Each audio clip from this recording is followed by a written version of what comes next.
Esse é o Lado B, o programa paralelo do podcast Vamos Falar Sobre Música.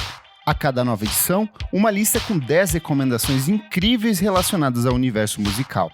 No programa de hoje, 10 discos para conhecer o City Pop.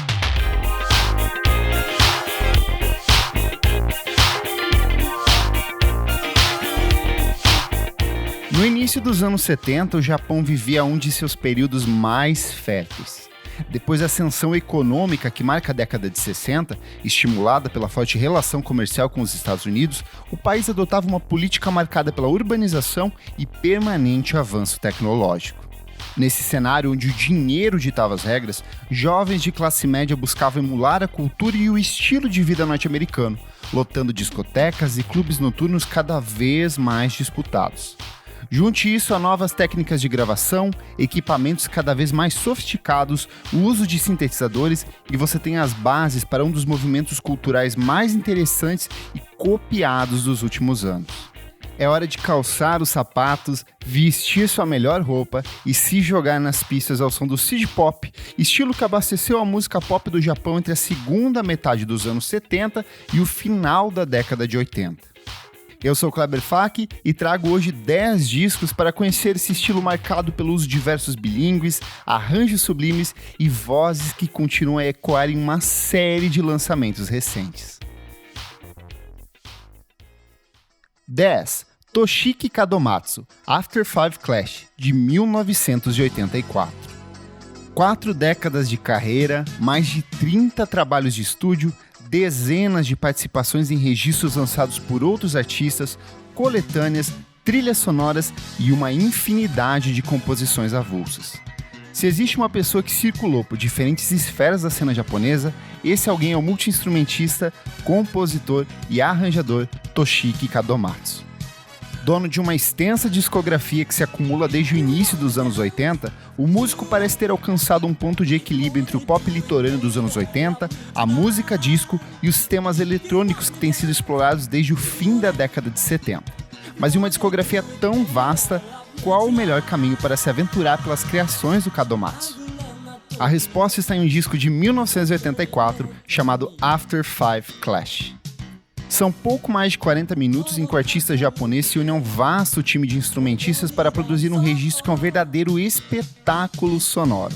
São naipes de metais, arranjos de cordas, camadas de sintetizadores e captações mundanas que ampliam os limites da obra. A própria imagem de capa do disco, com um salto alto em movimento, a cidade iluminada durante a noite e o músico devidamente trajado sintetizam parte do espírito da época. No repertório, músicas como a crescente Airport Lady, Midnight Girl e baladas românticas como Will You Wait For Me, típicas do período. Um precioso exercício criativo que seria ampliado 3 anos mais tarde, com o também excelente She Is The Lady, de 1987.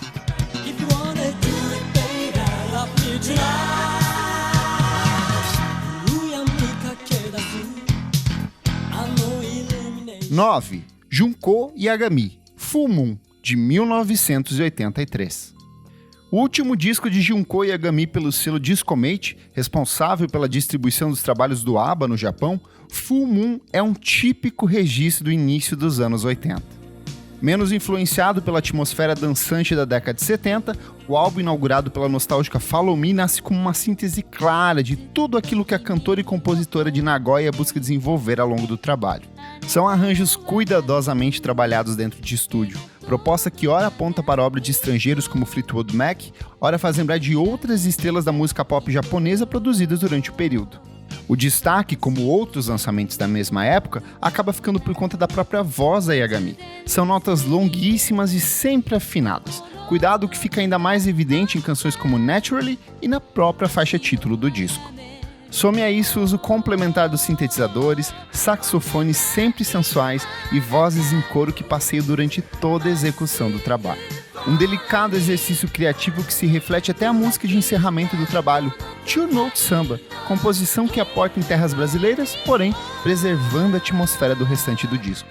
Bem recebido por público e crítica, Full Moon ainda abriria a passagem para a chegada da artista na Moon Records, um dos selos mais badalados do período, e base para uma carreira de sucessos que se estende até hoje.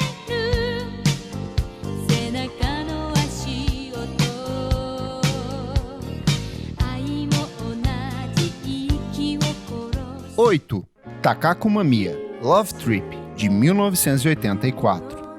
No início dos anos 90, o city pop perdeu bastante força e novos estilos como o hip hop, a música eletrônica e o rock passaram a orientar de forma ainda mais expressiva a cena musical japonesa. Como resultado, diversos lançamentos antes cultuados foram renegados e descartados pelo público. Registros e artistas muitas vezes contratados apenas para estrelar um disco com um pseudônimo acabaram se perdendo, desaparecendo por completo na transição das gravadoras do meio analógico para o digital. Nesse processo, cópias físicas de discos que permaneceram intactas se transformaram em objetos de desejo para colecionadores e artistas misteriosos passaram a ser cultuados. É o caso de Takako Mamiya e o disco Love Trip de 1984. Um dos trabalhos mais sensíveis do período, o álbum que foi relançado em 2019 traz pouquíssimas informações sobre a misteriosa artista que estampa a imagem de capa do álbum. Mesmo o jornalista que trabalhou no relançamento do disco teve dificuldades em encontrar outras informações sobre a cantora que optou por seguir uma vida longe dos holofotes. Ainda assim, o disco de 10 faixas, que conta com cópias vendidas a preços altíssimos no Discogs, encanta pela sensibilidade dos temas e profunda entrega sentimental da artista. São canções de amor que vão do soft rock ao jazz de forma sempre detalhista. Vem justamente de Love Trip uma das minhas canções favoritas do período, que é Chinese Restaurant, uma historieta romântica que parece feita para encantar o ouvinte.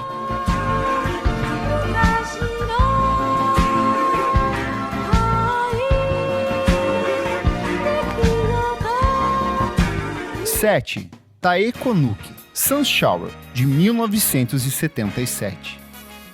Esse é um dos meus favoritos. Em atuação desde o início dos anos 70, antes mesmo do termo city pop ter sido cunhado, e dona de uma extensa discografia que se estende até os dias de hoje, Taeko Nuki lançou em 1977 uma das obras mais cultuadas do gênero, Sun Shower.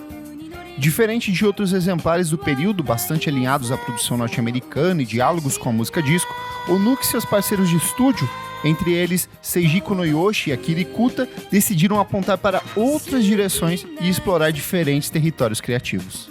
O resultado desse processo está na entrega de uma obra que vai do jazz a rock atmosférico, mas que principalmente bebe da música brasileira.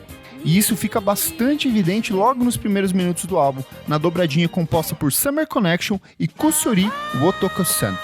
Do uso abrasivo dos metais ao tratamento da percussão e guitarras, tudo soa como um olhar para a obra de artistas como Sérgio Mendes, Jorge Benjor e outros representantes da cena brasileira que circulavam pelo Japão nesse período. E esse olhar para a música brasileira dentro do disco não vem por acaso. Durante as gravações do álbum, o Nuki contou com a coprodução e arranjos de Ryuichi Sakamoto, um dos integrantes do Yellow Magic Orchestra, junto de Harumi Hosono, que também participa do disco, e são dois confessos apaixonados pela sonoridade tropical do Brasil. O resultado desse encontro está na entrega de uma obra que transita por entre décadas de referência e continua bastante atual até hoje. Na dúvida, ouça Tokai, que é uma das principais músicas do disco, e deixe que as harmonias de vozes da cantora transportem a sua mente.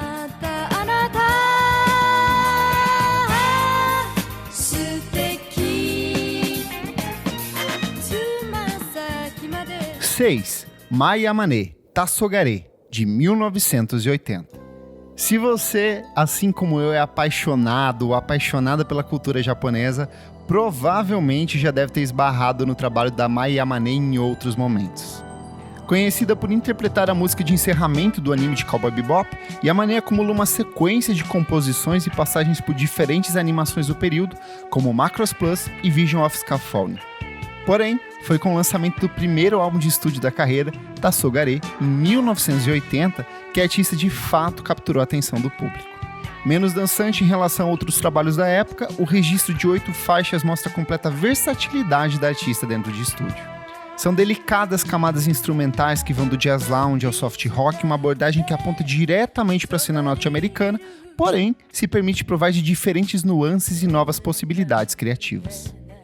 E isso fica bastante evidente em Heart for Sale, música que aponta para a obra de artistas como a Rita Franklin, porém de forma sempre particular, conceito que seria aprimorado pela artista ao longo de toda a década de 80.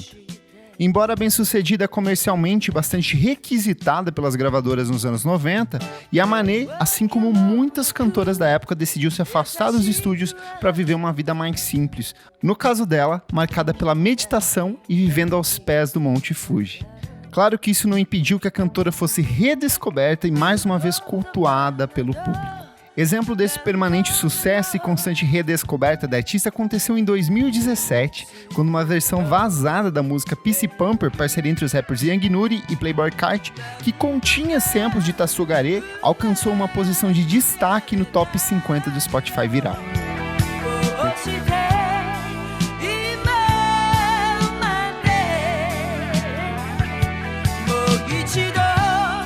5. Maria Takeuchi, Variety, de 1984.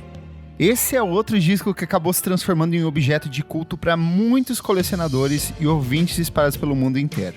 Cantora e compositora de enorme sucesso que vinha de uma sequência de grandes álbuns lançados pela RCA, Maria Takeuchi mergulhou em um longo período de ato, pelo menos para os padrões da época, após o lançamento do álbum Portrait, de 1981.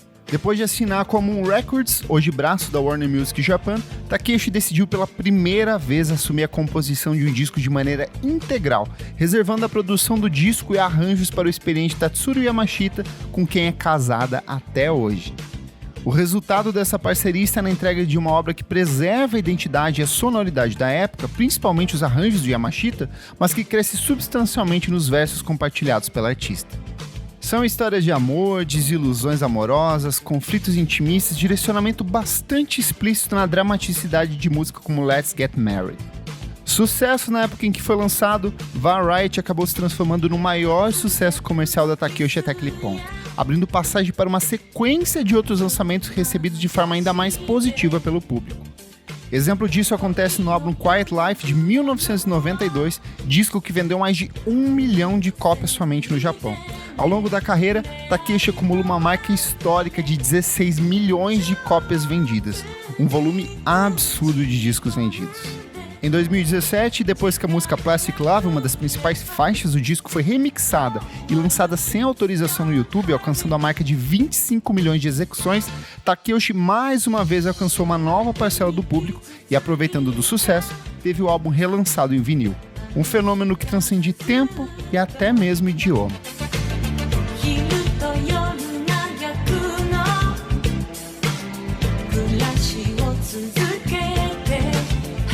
4. Eiichi Otaki, A Long Vacation, de 1984. Quando a gente fala sobre city pop, é bastante comum pensar nesse movimento cultural como uma interpretação tardia da música disco no Japão.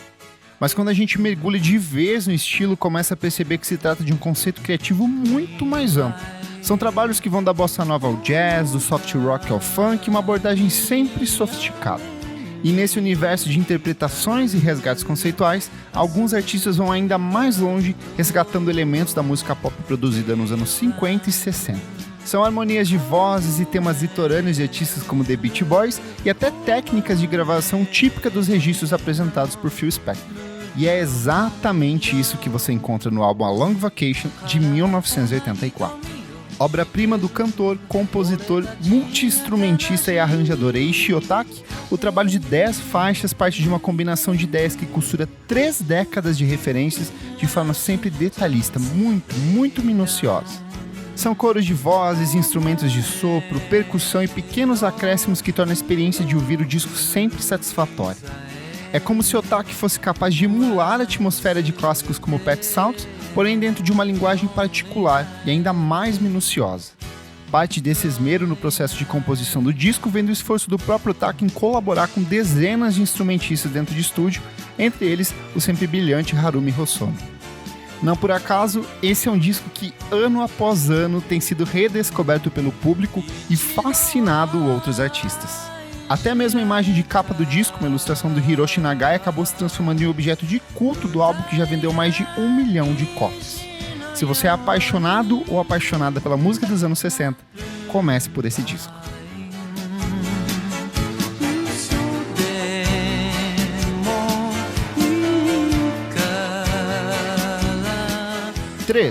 Momoko Kikuchi, Adventure, 1986.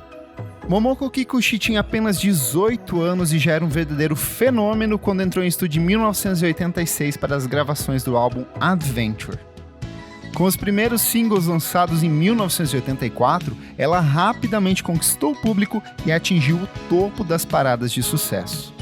Entre 1982 e 1991, tempo que esteve na ativa, Kikuchi conquistou 7 vezes a posição de número 1 nas paradas. Estima-se que nesse período ela tenha vendido mais de 4 milhões de cópias entre singles e discos, o que é uma marca bastante expressiva.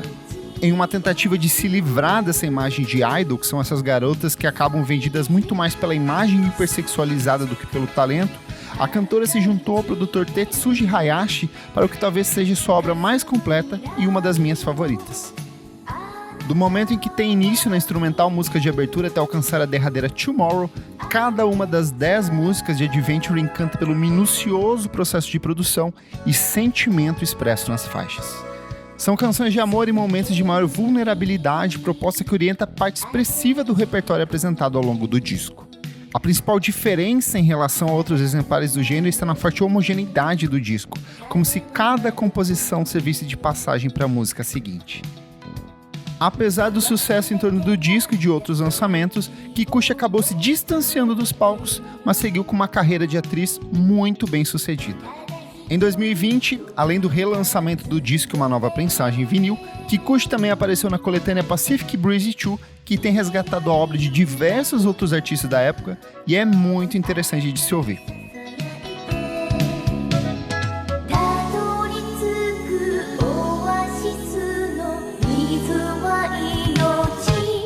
(2) Anri, Timely, de 1983.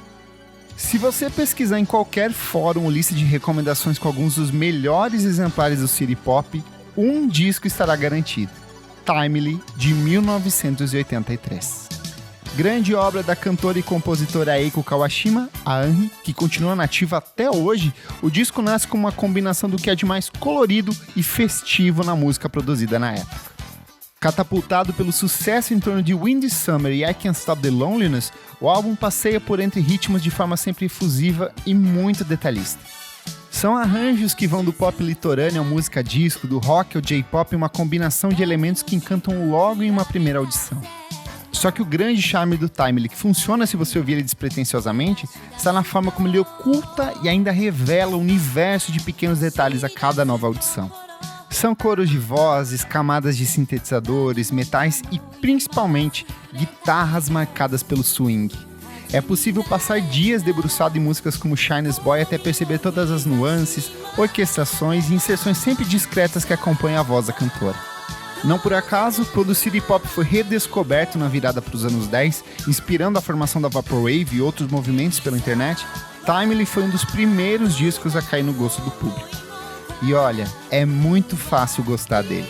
É como se a atmosfera ensolarada que estampa a imagem de capa fosse transportada para dentro do disco, garantindo o contraste com as letras sempre apoiadas em romances fracassados e desilusões sentimentais. Não sabe por onde começar dentro dessa lista? Pega esse disco que não tem erro.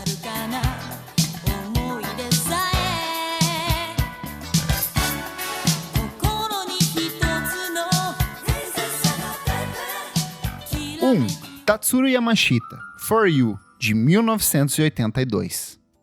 Não dá para falar de City Pop e não citar o trabalho do Tatsuro Yamashita.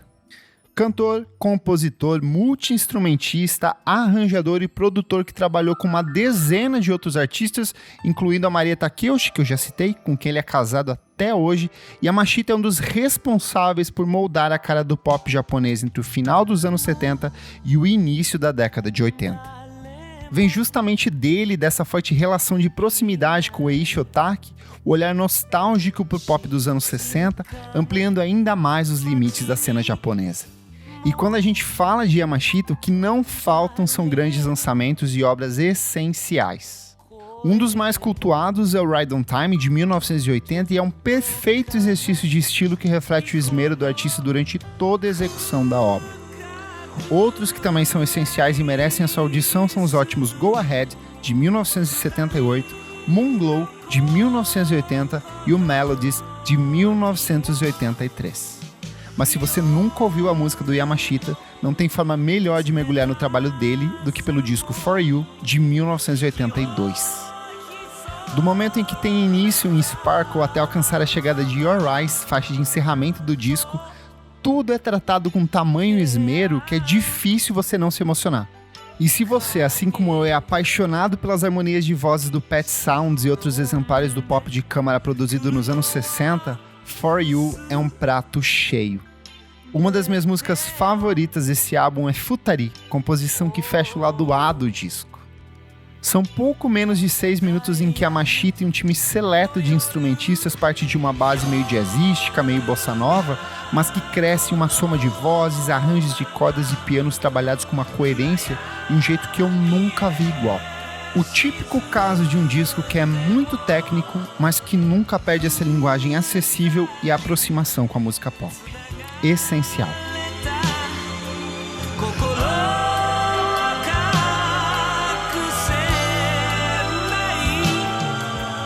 E aí, prontos para mergulhar de cabeça nesse universo fantástico do City Pop? A lista completa com todos os discos que eu recomendei aqui você encontra na descrição desse programa.